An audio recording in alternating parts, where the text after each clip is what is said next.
Next up is Dr. Evelyn Wright from Franklin and Marshall College. She's an assistant professor of economics and public policy with a wealth of experience with climate issues and energy usage around the globe with both government agencies and non-governmental organizations. She's analyzed energy technologies and carbon emissions policies for the U.S. Department of Energy, the Environmental Protection Agency, and state governments, as well as for several counties in countries in Europe and Asia. Beyond extensive research on modeling energy systems, she also seeks to integrate issues of ethics and culture into discourse on climate change. Her teaching interests include ecological and environmental economics, climate change, quantitative methods and statistics, globalization, and the history of economic thought. In 2000, she received her PhD from Rensselaer Polytechnic Institute. Dr. Wright.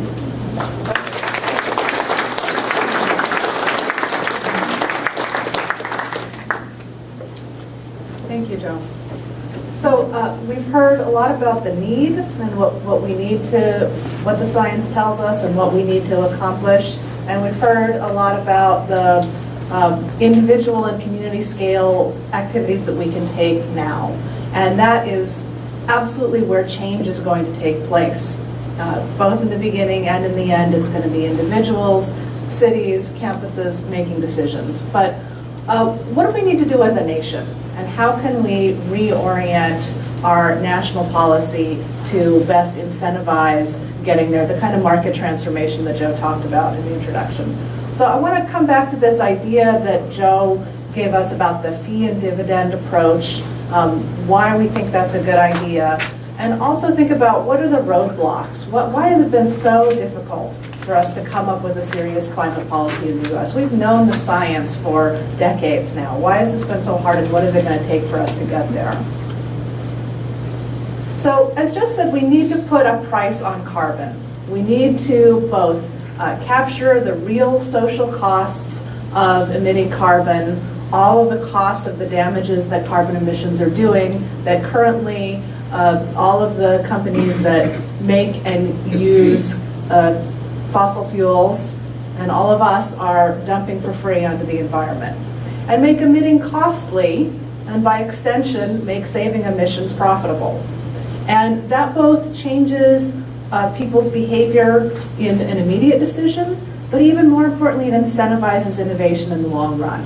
So that somebody who has an idea for an energy-saving technology or wants to invest in solar knows this is going to be profitable down the road.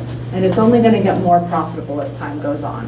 Whereas now those things are a good idea, but it's with fossil fuels having essentially this subsidy of being able to dump carbon emissions for free, it's a dicey proposition for a lot of innovation. So putting a price on carbon would fundamentally change all of those economic decisions and make doing what we need to do the profitable way to go. And economists have thought of there being basically two options for doing this. A cap and trade approach in which you set a firm limit on emissions. We're not going to emit nationally any more than this amount of tons, and we'll let people trade the right to do that. And so the market will decide what is the price for those permits. The other approach is to set a tax, to say we're going to charge you $25 per ton. You set a firm price, and then people make their decisions about how much to emit based on whether it's worth it for them to save emissions or pay the tax. If it's cheaper to save emissions, you'll save, and if it's cheaper to pay the tax, you'll do it. So you see there's sort of a complementarity between those two policies. In one case, you set the quantity, you know exactly how many emissions there are going to be, and the market tells you how costly that is.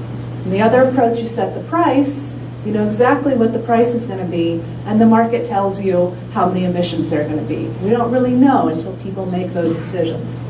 So which is better? For a long time, economists thought that cap and trade was probably the better approach for carbon emissions. And I think a lot of environmental activists who are looking at market-based solutions also thought this. This was a really popular idea in the 90s and 2000s. And I think there were a few reasons for this. First of all, the idea that you're going to be certain about the quantity seems like a really good idea. We want to set a firm limit. This is a serious problem and we want to know what we're going to accomplish. Whereas if you set a price, we we don't really know what people are going to decide about how much to emit and whether to just pay the tax. I think economists and environmental policy wonks were excited about this idea because we had a really big success using a cap and trade policy to regulate the sulfur emissions that cause acid rain. This was a big innovation in environmental policy making at the beginning of the 1990s, and it enabled us to really reduce the acid rain problem at about a quarter of the cost that people were projecting before this policy went into place. So it's a very, judged to be a very, very successful program. And then when attention turned to climate change, we thought, okay, we know how this works, we proved it successful, let's just go ahead and do it again. On the political side, when you set a cap and trade policy in place, you have a choice about how to allocate emissions permits. Now, one way you can do it is you can auction them off. People can buy them from the government if they want them, but you can also hand them out to people for free. Maybe you want to make it easier for the people who have the highest emissions, say oil refineries or coal-burning power plants, by saying, we're going to give you some free emissions because we know it's going to be hard for you to comply. And that's in fact how the sulfur dioxide trading program worked. Power plants got emissions based on their historical emissions. So if you had higher emissions, you got a higher share of the limit. And that makes for a way to sweeten the deal when a deal is being worked out in Washington. We're going to give you this valuable thing for free. So it makes it a little easier for the folks who are being regulated to say, oh, well, I'm going to have this cost to bear. On the other hand, I'm getting this great new asset for free that I can either use myself or sell to somebody else. So it made it very politically easier to settle on a cap and trade program. So we sort of have these three different aspects of a cap and trade approach coming together. Environmentalists liked it because it gave you certainty about the quantity of emissions. Economists and policy wonks liked it because we just had this big success with sulfur dioxide. And I think the politicians liked it because it made it easier to come up with a deal. So throughout the 1990s and the 2000s, it seemed like this was probably the way the US was going to go in terms of climate policy, once we finally got around to it. And then in 2007, 2008, 2009, we had a series of cap and trade bills in the US Congress, and they died. And so after that, there's been some new doubts about whether cap and trade is really the way to go. So a lot of folks just declared after the 2009 failure, cap and trade is dead. There's been a whole mobilization on the right against it. We just need to drop this thing like a hot potato. And that's not why we should be against it, although it's politically convenient to be against something that's become massively unpopular. But I think in the wake of the global financial crisis, we have a different reason to be against it, and a more important reason. And that is that I think we now understand more about the behavior of markets in artificial assets. And we now have a real appreciation for what markets that are trading derivatives, assets that are based on other things that aren't really real, like carbon emissions permits, what can happen, right? If we have a big carbon market, what are we going to get? We're going to get investment banks investing in carbon emissions permits as an investment, not because they want to go emit carbon, but because they want to hold them as an asset.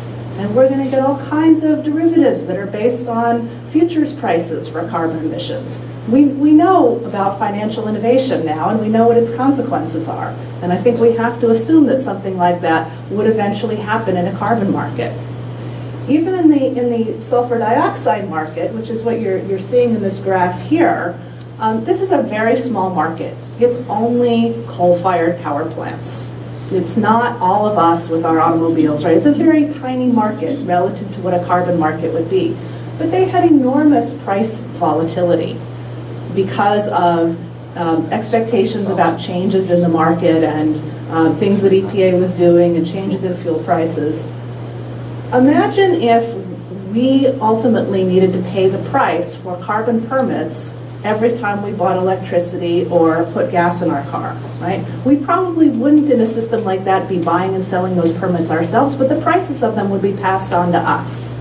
and we had a price spike like this in that market, where those prices went up eightfold in a month, that would be economically disastrous. And so I think the idea of quantity certainty, but not knowing what the price is going to be, looks a lot more dubious to me than it did a few years ago before we went through the global financial crisis. So I think that we ought to prefer the tax approach, where we say, we know what the price is going to be. It's going to be $25 a ton this year, and in next year, maybe it'll be $30 a ton, and next year it'll be $35 a ton. We don't know exactly how much our emissions are going to be, but we know that as that price keeps rising, we're going to be incentivizing people to innovate and find ways to save more and more and more carbon. And this is a problem that we need to deal with on the scope of decades. We don't really need to know exactly how much is emitted next year or even 10 years from now. So I think it's pretty convincing at this point from a policy nerd's perspective, if you will, that the tax approach is really the smart way to go. Now, what about the dividend part? Clearly, that's a really good way to make something popular, right? We're gonna give you all a check. So yes, we've got a new tax, or maybe we'll call it a fee so that it doesn't sound as bad, but we'll also send everybody a check. So there's no reason for you to be against it, right? Okay, but the bigger reason is that a carbon tax by itself would be an extremely regressive tax. And by regressive, I mean the impact on lower income households would be greater than the impact on higher income households, the opposite of the way our income tax system works. You would pay a greater share of your income towards the carbon tax if you were a low income household than you would if you were a high income household. And that's because low income households spend an enormous amount of their income on energy. In Pennsylvania, it's more than 30% for the lowest income households. That's partly because their incomes are lower, but they have similar energy expenses to the rest of us. But it's also because they tend to live in the oldest buildings with the oldest oil-fired heating systems. And so they're actually dealing with, in many ways, higher costs than the rest of us are. So we wouldn't want to just put a carbon tax on people and leave it at that. We really are going to need some kind of dividend system simply to level out the impacts so that different households based on income are not being really skewered because of the share of their income that they spend on energy. So I think that's why a fee and dividend approach looks really good. Now, why has it been so hard for us to come up with a real approach to this in the US? We know that there's a climate denial movement. We know that a lot of people are still misled about the science or ignoring the science. And in fact, the state of Americans' knowledge about climate science is worse than it was 20 years ago because there has been a deliberate campaign of misinformation about it. But I don't think that's the core reason or the reason that we should focus on. I think there's two other things that are really important. The first is that we can't ignore the fact that there are a very small number of people who stand to lose an absolutely astronomical amount of money. There's a great article that Bill McKibben did in Rolling Stone last year looking at the math of this, and he estimates that there's about $20 trillion worth of coal and oil and natural gas that energy companies and energy producing countries already have on their books. They know they have that stuff and they're just waiting to produce it, that is going to have to stay in the ground if we're serious about 2 degrees. $20 trillion is the amount that stands to be lost if we get serious about this.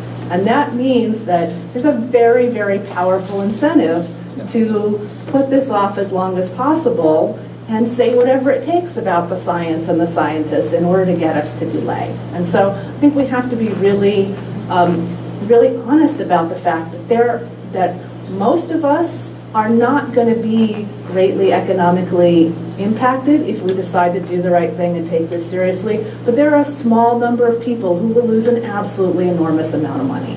And so that's the political reality of this. The other political reality is that here in the US, the kind of policy that we're talking about would impact different regions of the country very differently. And that's based on what low carbon and renewable resources different regions have, and it's also based on what their existing infrastructure is. So if you're in Washington State where there's abundant hydropower, it's not a big deal. Whereas if you're in Ohio where there's abundant coal, it's much more costly. And I just put some figures up here. This is from an analysis that I did looking at an electricity CO2 cap, but similar to the tax policy that we're talking about. And these R1 through R9 are the census regions, so we're right here in Region 2 in the Mid-Atlantic. Region 1 is the Northeast, Region 9 is the West Coast, and the others are the regions in the middle. And we found that the increase in electricity prices, if we had a cap that would get us to the US's commitment to a 2-degree global solution, would be about double in the Midwest to what it was on the coasts.